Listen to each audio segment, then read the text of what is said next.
नमस्कार, welcome to my new blog. आप सब लोग ठीक होंगे दोस्तों। मैं भी एकदम मस्त। मैं पवन जोशी गंगोलीहाट दुगैया आगर से। तो दोस्तों आज मैं ब्लॉग की शुरुआत अभी शाम के टाइम से कर रहा हूँ और पिथौरागढ़ से कर रहा हूँ। तो दोस्तों आज मैं जा रहा हूँ टकाना वाली रामला में।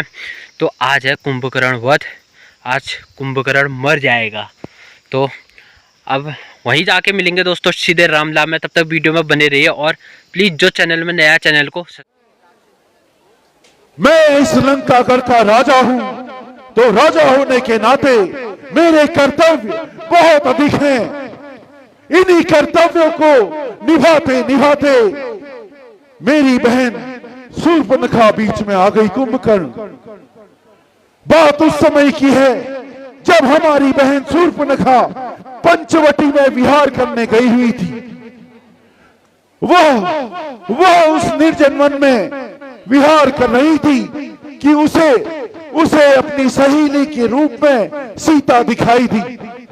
उसने सीता के साथ मित्रता करनी चाहिए, परंतु उसके पति राम और उसके देवर लक्ष्मण के मन में यह नहीं भाया कि एक निशाचरी उनकी पत्नी के साथ मित्रता करे।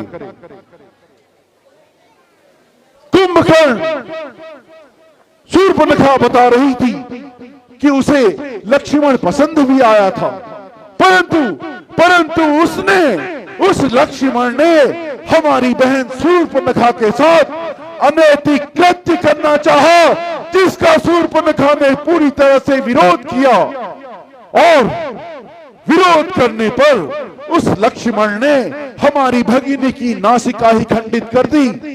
अब तुम ही बताओ कुंभकर्ण, तुम ही बताओ, एक राजा होने के नाते मैं लंकापति रावण अपनी बहन शूर्पणखा का अपमान कैसे सह सकता था।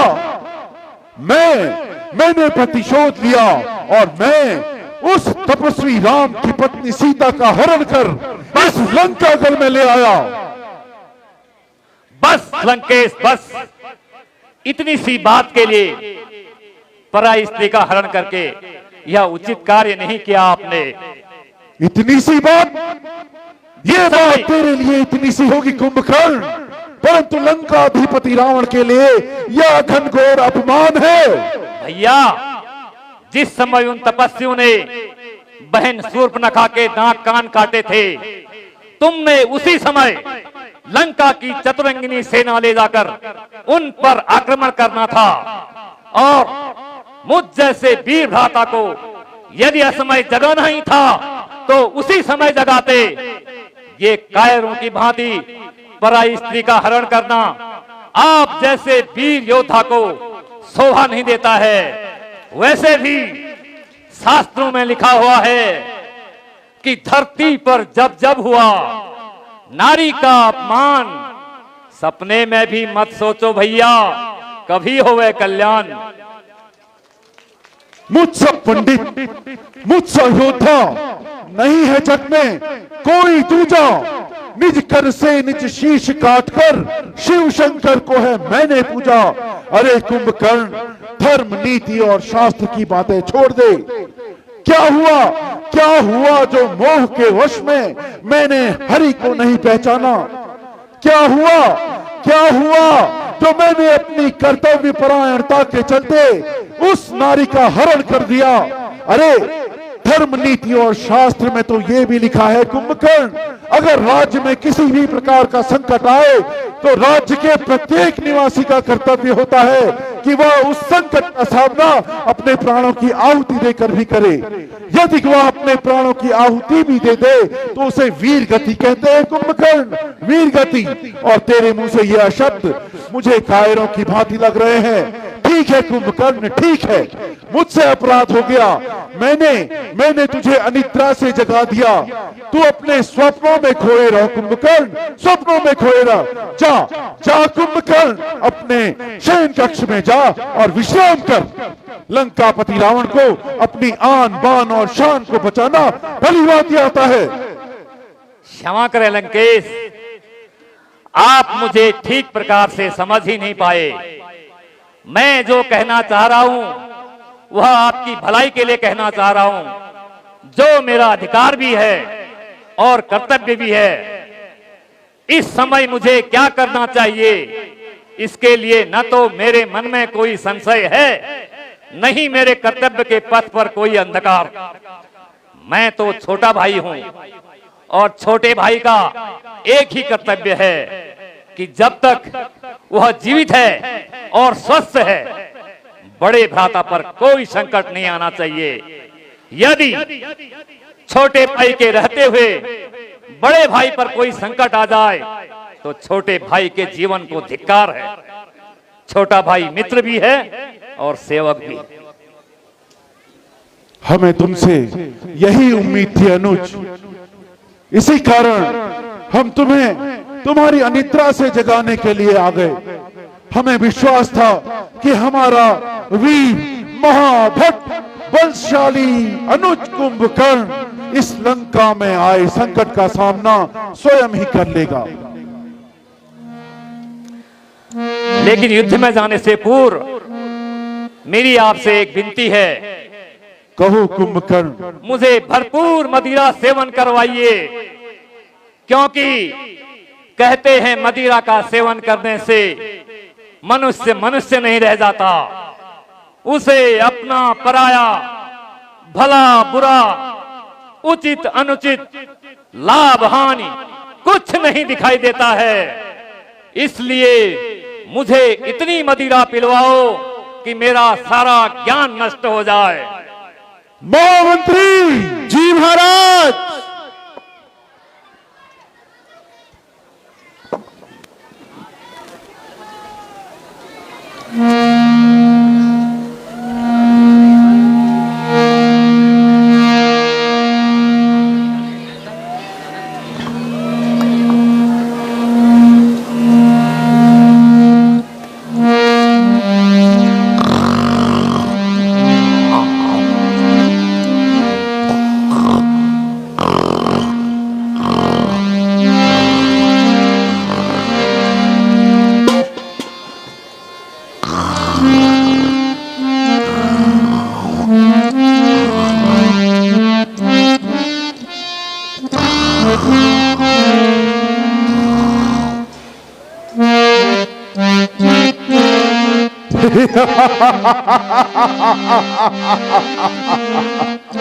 अब भरी अंग भेंट मोहे भाई, अब भरी अंग भेंट मोहे भाई, अब भरी अंग भेंट मोहे भाई, लोचन सुफल करन में जाई, लोचन सुफल करन में जाई, श्याम दात सरसी रूह लोचन, श्याम दात सरसी रूह लोचन, श्याम दात सरसी रूह लोचन, देखी जाय तापत्रय मोचन,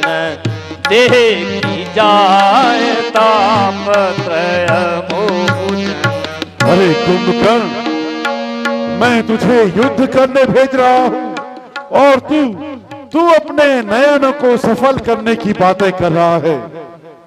मैं तो युद्ध करेगा या अपने नयन सफल करेगा? मैं दोनों कार्य करूंगा। अब आप युद्ध की चिंता छोड़ दीजिए।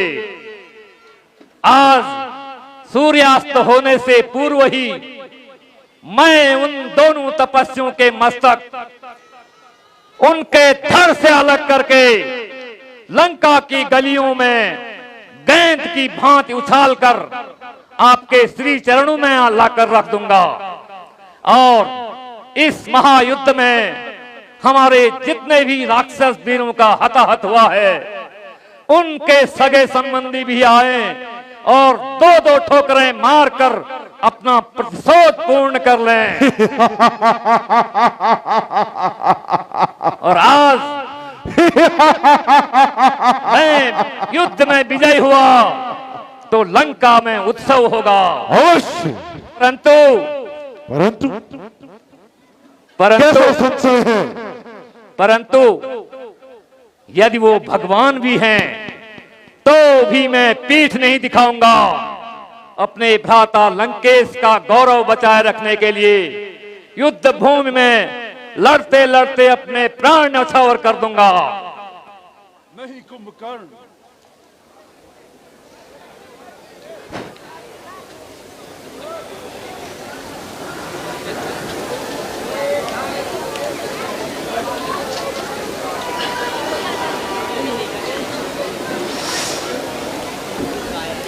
कुंभकर्ण, तुम ऐसी कायरों सी बातें ना करो।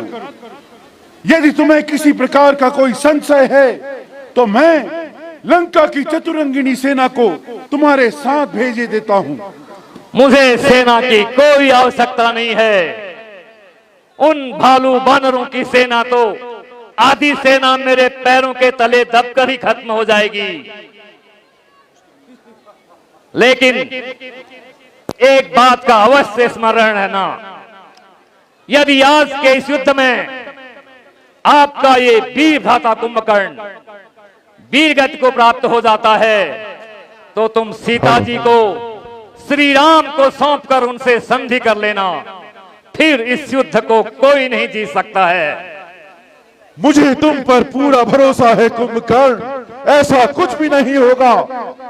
मैं और मेरा अनुज कुंभकर्ण इतना वीर है कि उन तपस्वियों के साथ उस वानर भालुओं की सेना का सफाया कर देगा। भ्राता श्री, हमारे मस्तक पर हमारा राज मुकुट सुशोभित करो और हमें युद्ध में जाने के लिए तैयार करो।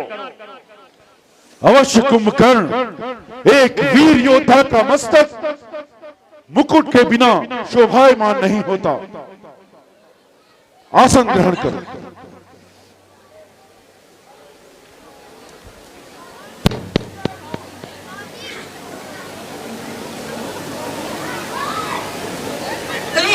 विजयी भव अनुज। अब मुझे युद्ध में जाने की आज्ञा दीजिए और आशीर्वाद दीजिए कि मेरे कारण आपका गौरव और बढ़े। अवश्य अवश्य अनुज कुंभकर्ण, अवश्य विजयी भव। तुम्हारा जैसा वीर अनुज पाकर निश्चित हम अत्यंत गौरवान्वित है कुंभकर्ण, अत्यंत गौरवान्वित हैं। 10 कंदर के वचन सुनी, 10 कंदर के वचन सुनी, फटन लगे मोरे कान, फटन लगे मोरे कान। जगदम्ब ही हरि आनी के, जगदम्ब ही हरि आनी के, छठ चाहत कल्याण, छठ चाहत कल्याण।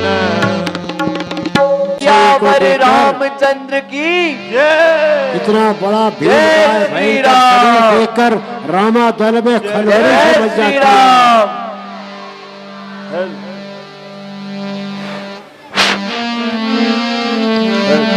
पर्वताकार शरीर लेके जब कुंभकर्ण राम रणभूमि में पहुंचते हैं तो रामा दल में एक प्रकार से खलबली मच जाती है। किंतु श्री रामचंद्र जी सबको शांत करते हुए अभय दान देते हुए कहते हैं कि बानरों, तुम्हें डरने की आवश्यकता नहीं है। जय श्री राम, जय जय श्री राम।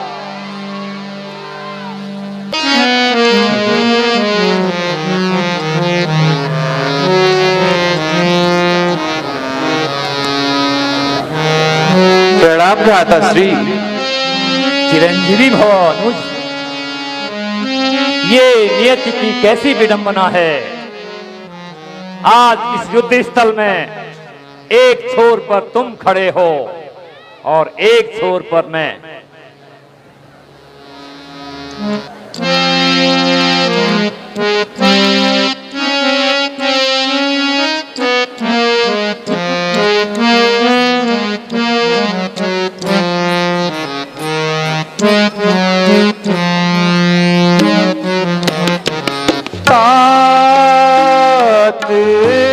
लात रावण मोहे मारा,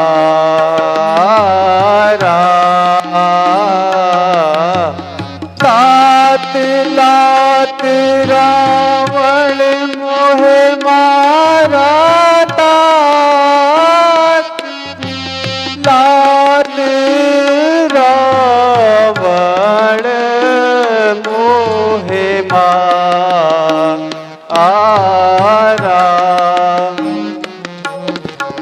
कहत परमहित सूत्र विचारा,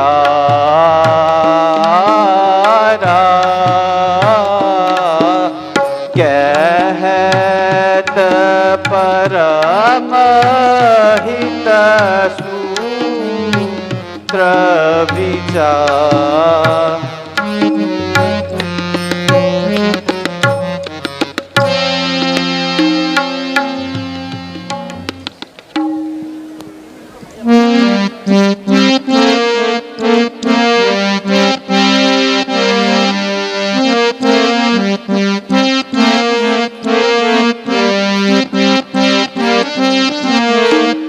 सुन सुत भयहु काल बस रावण, सुन सुत भयहु काल बस रावण, सुन सुत भयहु काल बस रावण, सो नहीं माने परम सिखावन, सो नहीं माने परम सिखावन, अन्य धन्य तै धन्य विभीषण, धन्य धन्य तै धन्य विभीषण, धन्य धन्य तै धन्य विभीषण, हो तात निश्चर कुलभूषण, हो तात निश्चर कुलभूषण। पर भैया आपने अधर्म का साथ क्यों दिया? क्या धर्म है और क्या धर्म है, इसकी परिभाषा देश काल और परिस्थिति के अनुसार अलग अलग स्थान पर अलग अलग होती है। नहीं भ्राता, सत्य सदैव एक ही होता है, सत्य की परिभाषा भी एक ही होती है और सत्य ही सबसे बड़ा धर्म है। अपने पांडित्य से मुझे भरमाने का प्रयास मत करो विभीषण, तुम ठीक प्रकार से जानते हो कि मनुष्य के जीवन में कई बार ऐसा भी समय आता है जिसे संकट काल का समय कहते हैं। तब प्राणी के लिए यह निश्चय करना कठिन हो जाता है कि उसका क्या धर्म है और क्या कर्तव्य है। जैसे तुमने भ्राता लंकेश से अलग होना अपना धर्म समझा और मैंने अपने भ्राता लंकेश की ओर से युद्ध भूमि में आना अपना धर्म समझा है। नहीं भ्राता, मैंने रावण को विविध भांति समझाने का प्रयास किया पर उसने मेरी एक न सुनी और मुझे भरी सभा में अपमानित करके मुझे लंका से लात मार के बाहर निकाल दिया। तो क्या हुआ विभीषण? यदि शरीर के किसी अंग में रोग या दोष हो जाए तो शरीर उस अंग का त्याग नहीं करते। भाई भाई की भुजा होती है और आज तूने रावण से अलग होकर उसकी एक भुजा काट दी है। और स्मरण रहे कि यदि पराजय हुई तो उसका कारण तू होगा, तू। नहीं भ्राता, मैंने हमेशा ही रावण के ही विजय की बात कही और सीता माता जी को राम को सौंपकर उनसे संधि कर लेने का प्रस्ताव रखा और उन्हें मेरी एक ना सुनी। यही प्रस्ताव मैं आज आपके समक्ष रख रहा हूं भ्राता। आज आप इस नरसंहार को रोक लीजिए, और आज आप उसका साथ नहीं देते हैं तो उसकी मति पलट जाए। तो इसे तू धर्म कह रहा है? अरे जिसे तू धर्म कहता है उससे बड़ा अधर्म कोई हो ही नहीं सकता।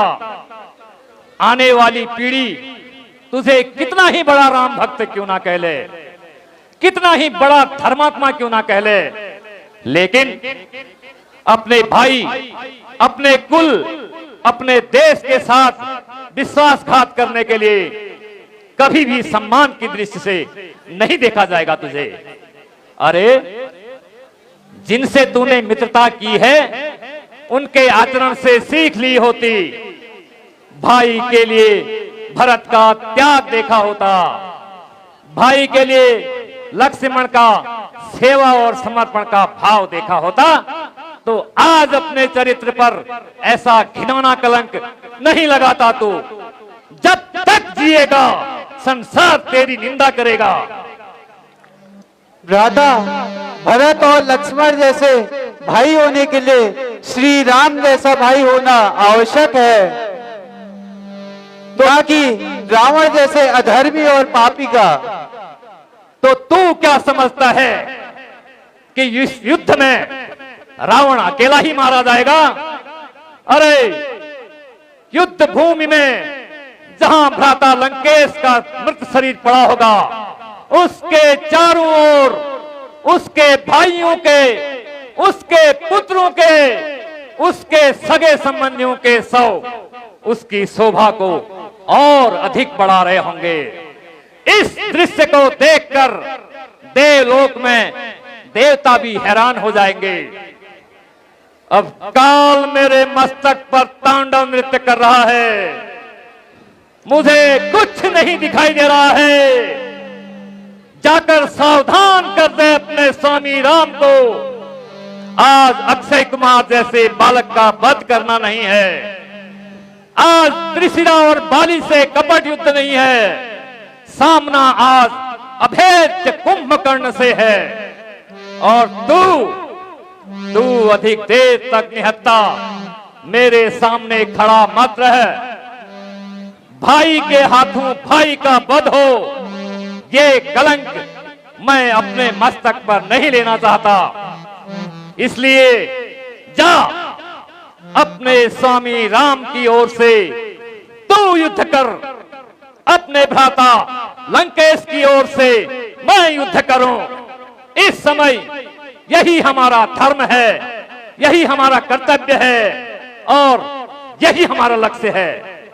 जा, चला जा, चला जा मेरे भाई, चला जा मेरे मित्र, चला जा मेरे शत्रु।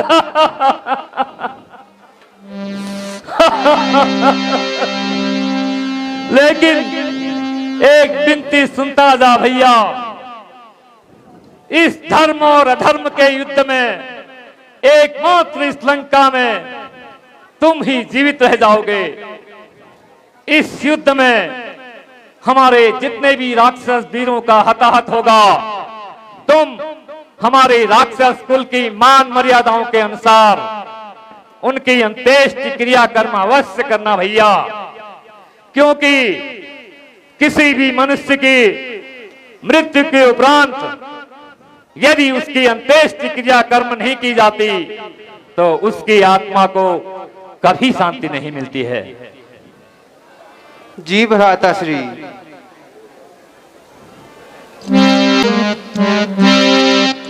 वानर सेना में इतनी खलबली क्यों मची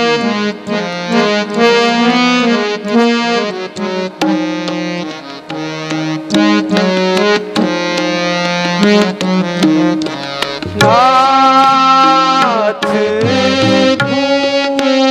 भूधरा का शरीरा,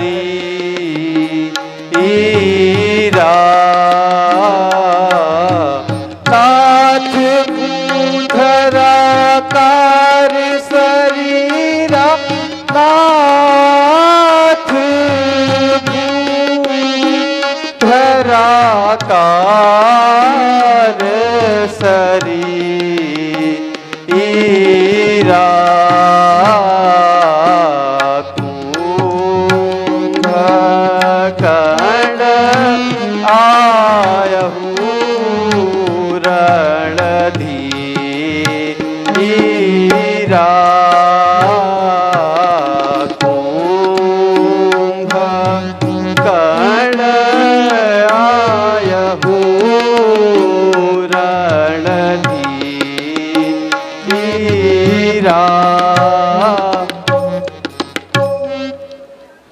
अब लगता है मुझे ही रणभूमि में जाकर कुंभकर्ण का संहार करना होगा।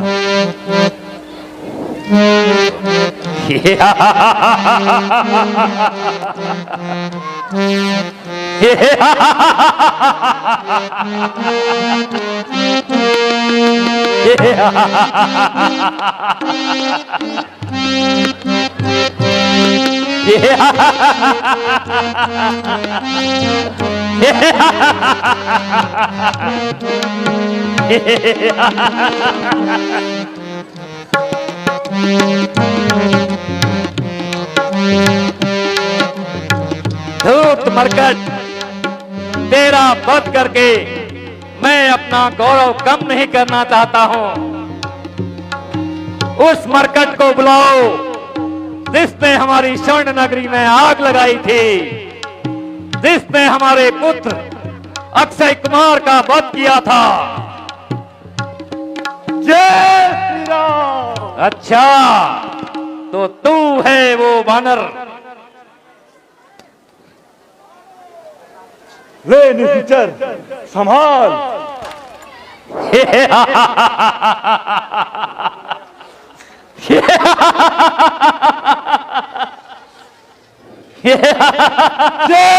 श्री राम। जय श्री राम। हम तुम्हारे साहस की अति प्रशंसा करते हैं। जाओ, तुम्हें क्षमा कर दिया। उन तपस्वियों को युद्ध भूमि में बुलाओ जो भालू और बानरों की सेना के पीछे अपना मुंह छिपाए बैठे हैं।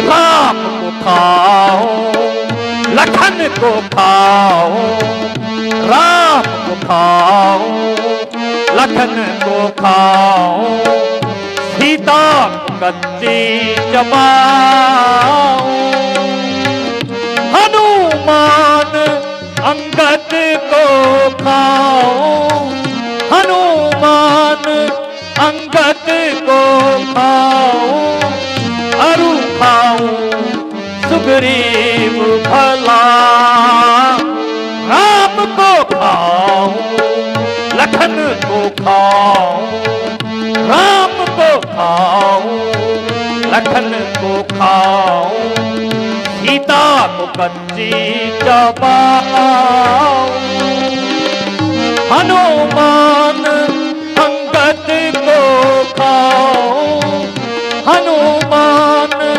अंगद को खाओ, अरु खाओ सुग्रीव भला।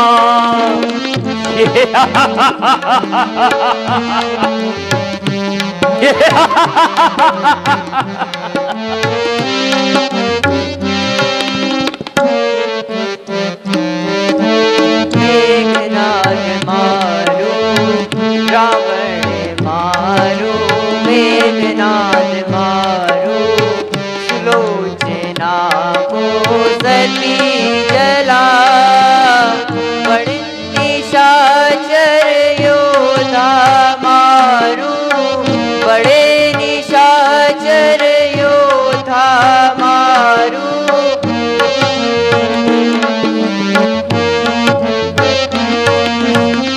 रावण मारो, मेघनाद मारो, रावण मारो, मेघनाद मारो, सुलोचना को सती जला, बड़े निशाचर योद्धा मारो, बड़े निशाचर योद्धा मारो, कुंभकर्ण को अभी भला, रावण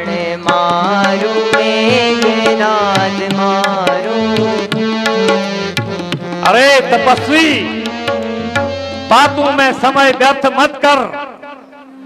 मैं अपने भ्राता लंकेश को वचन दे के आया हूं कि आज सूर्यास्त से पूर्व ही मैं तुम दोनों भाइयों के मस्तक काट कर अपने भ्राता के श्री चरणों में लाकर रखूंगा। सूर्यास्त होने वाला है, युद्ध करो। वो तो समय ही बताएगा निशाचर। युद्ध कर। वानर सेना जाओ।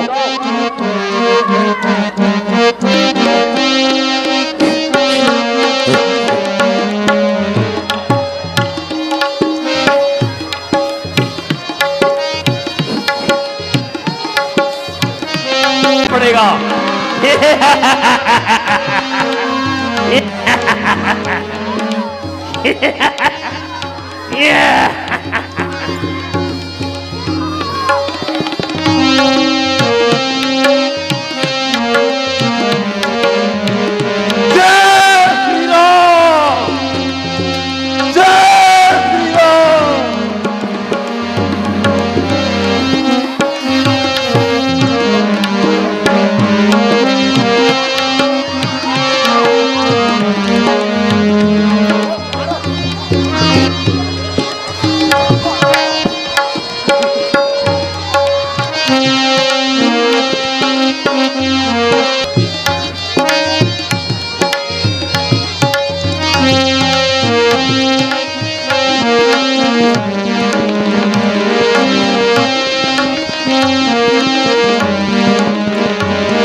बोल सियापति रामचंद्र की।